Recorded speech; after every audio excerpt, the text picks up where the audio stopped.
Hello students, कैसे हैं आप। तो इलेक्ट्रिकल यात्रा के इलेक्ट्रिकल टेक्नोलॉजी के प्लेलिस्ट में आपका स्वागत है। और स्टूडेंट, लास्ट क्लास में हमने मेजरिंग इंस्ट्रूमेंट को डिस्कस किया था और आज की क्लास में हम पढ़ने वाले हैं भाई कि टॉर्क इन मेजरिंग इंस्ट्रूमेंट।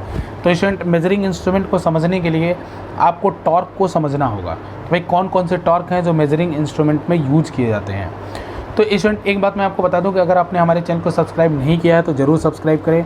इस पे आपको इलेक्ट्रिकल इंजीनियरिंग और फिजिक्स से रिलेटेड वीडियोस मिलते रहेंगे, ठीक है स्टूडेंट। और स्टूडेंट, अगर आपने हमारे इलेक्ट्रिकल टेक्नोलॉजी के प्लेलिस्ट को नहीं देखा है तो डिस्क्रिप्शन में उसका लिंक मिल जाएगा, वहाँ से उसके प्लेलिस्ट को देख सकते हो। उसमें हमने AC सर्किट और DC सर्किट दोनों के लेक्चर्स कंप्लीट कर रखे हैं।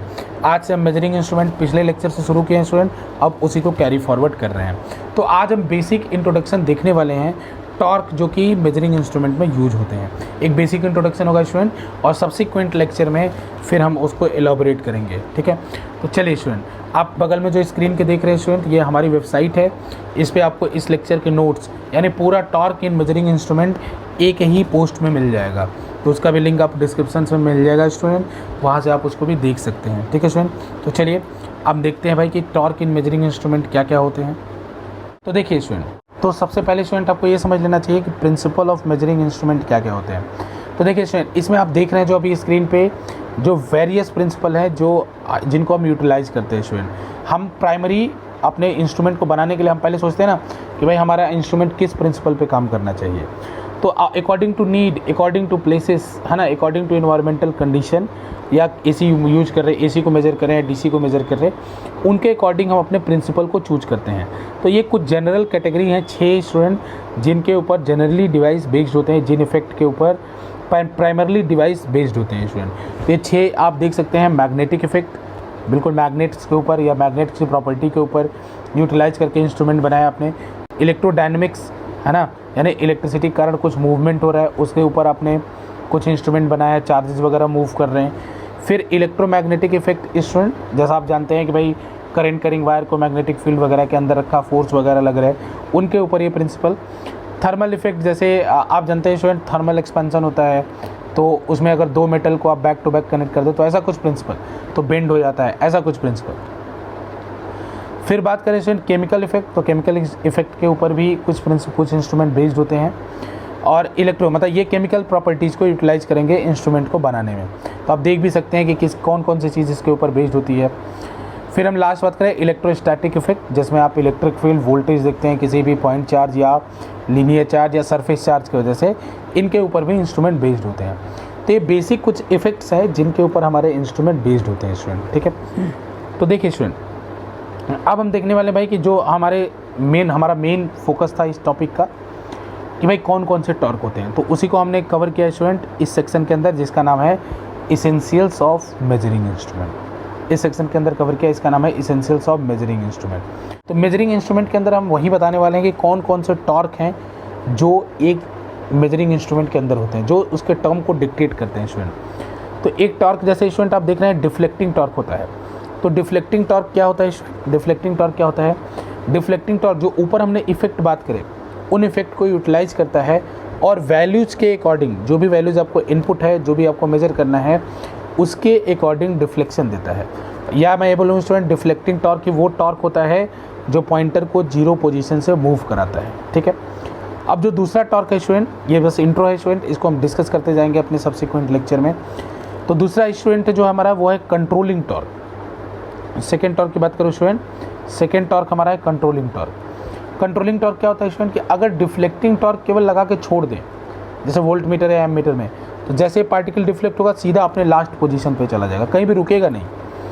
तो कंट्रोलिंग टॉर्क क्या करता है? कंट्रोलिंग टॉर्क डिफ्लेक्टिंग टॉर्क के अगेंस्ट में काम करता है और ये पॉइंटर को रोकता है। तो इसमें डिफ्लेक्टिंग टॉर्क, जहाँ कंट्रोलिंग टॉर्क और डिफ्लेक्टिंग टॉर्क बराबर हो जाते हैं, वही हमारी रीडिंग होती है, ठीक है स्टूडेंट। तो अगर आपकी वैल्यू ज़्यादा है तो डिफ्लेक्टिंग टॉर्क ज़्यादा होगा, तो उसके हिसाब से आपका कंट्रोलिंग टॉर्क भी ज़्यादा होगा। अगर कंट्रोलिंग टॉर्क ज़्यादा होगा तो कंट्रोलिंग टॉर्क ज़्यादा होगा तो ज़्यादा एंगल, क्योंकि कंट्रोलिंग टॉर्क स्टूडेंट कहीं ना कहीं एंगल जितना इंस्ट्रूमेंट चलता है उसके ऊपर डिपेंड करता है। तो यानी एंगल भी रीडिंग के हिसाब से होगी, क्योंकि कंट्रोलिंग टॉर्क डिफ्लेक्टिंग टॉर्क के इक्वल है और जो कंट्रोलिंग टॉर्क है वो थीटा से डायरेक्ट रिलेशन में है। तो ये इंश्योर करता है, इसको और डिटेल में समझेंगे अपने नेक्स्ट लेक्चर में, ये इंश्योर करता है कि इंस्ट्रूमेंट जो है उसका जो रीडिंग है वो वैल्यूज़ के प्रोपोर्शनेट हो, ये इंश्योर करता है स्टूडेंट। तीसरी बात करूँ स्टूडेंट, डिफ्लेक्टिंग टॉर्क एक और काम करता है कि मान लीजिए आपका इंस्ट्रूमेंट क्लोज हो जाए, बंद हो जाए, मतलब आपने सप्लाई डिस्कनेक्ट कर दिया, तो डिफ्लेक्टिंग टॉर्क ये इंश्योर करता है, कंट्रोलिंग टॉर्क ये इंश्योर करता है स्टूडेंट कि आपका जो पॉइंटर है वो वापस जीरो पे आ जाए। अगर ये नहीं रहेगा तो पॉइंटर जीरो पे नहीं आएगा। तो इसको आपने देखेंगे स्टूडेंट, ये बेसिकली दो तरीके का होता है, स्प्रिंग कंट्रोल और ग्रेविटी कंट्रोल। इसको हम अपने आने वाले लेक्चर्स में देखेंगे। फिर बात करें student damping torque. Damping torque क्या होता है कि अगर मान लीजिए, अगर आपने पढ़ा होगा स्टूडेंट कि अगर दोनों टॉर्क इक्वल हो जाएँ तो ये पार्टिकल उस जो फाइनल रीडिंग है ना उसके ऊपर ऑसिलेट करता रहेगा, क्योंकि इक्विलिब्रियम पे SHM होना पॉसिबल है। तो अगर बीच में ऐसे रीडिंग आ भी गई तो ऑसिलेट करता रहेगा। अब जब पॉइंटर सेटल ही नहीं होगा तो हमें रीडिंग कैसे मिलेगी? जैसे वो गया, अब दोनों टॉर्क इक्वल हो गए जिस पॉइंट पे, उसके बाद रुकेगा नहीं, बिकॉज ऑफ उसके इनर्शिया वो आगे जाएगा, फिर उसको टॉर्क खींच के पीछे ले आएगा, फिर वो पीछे वेलोसिटी गेन कर लेगा, फिर और पीछे जाएगा, तो ये आगे पीछे का खेल उसका चलता रहेगा। तो यानी ये जो है ऑसिलेट करता रहेगा फाइनल रीडिंग के अबाउट, और ये हमारे लिए आइडियल नहीं है। हम चाहते हैं भाई कि हम तुरंत अगर वैल्यूज़ लगाएं, तुरंत रीडिंग एक जगह पे रुके, पॉइंटर एक जगह पे रुके। तो पॉइंटर को एक जगह पे रुकने का काम कौन करता है? Damping torque. तो ये तीन बेसिक तरीके के टॉर्क है स्टूडेंट। ये छोटा सा वीडियो इनके इंट्रोडक्शन के बारे में। अब हम अपना जो नेक्स्ट लेक्चर लेके आएंगे स्टूडेंट, वो कंट्रोलिंग टॉर्क के ऊपर लेके आएंगे। क्यों? क्योंकि डिफ्लेक्टिंग टॉर्क जो जब हम इंस्ट्रूमेंट्स पढ़ेंगे उनमें हम उसके बारे में डिस्कस करेंगे। तो कंट्रोलिंग टॉर्क और डैम्पिंग टॉर्क को आगे डिस्कस नहीं करेंगे, केवल इनका नाम ले लेंगे कि भाई ये जो इंस्ट्रूमेंट है उसमें स्प्रिंग कंट्रोल यूज होता है, ये जो इंस्ट्रूमेंट है इसमें ग्रेविटी कंट्रोल यूज होता है। तो वहाँ आपको क्लियर होना चाहिए, वहाँ पे आपको एक्सप्लेन दोबारा नहीं किया जाएगा कि ग्रेविटी कंट्रोल और स्प्रिंग कंट्रोल क्या होता है।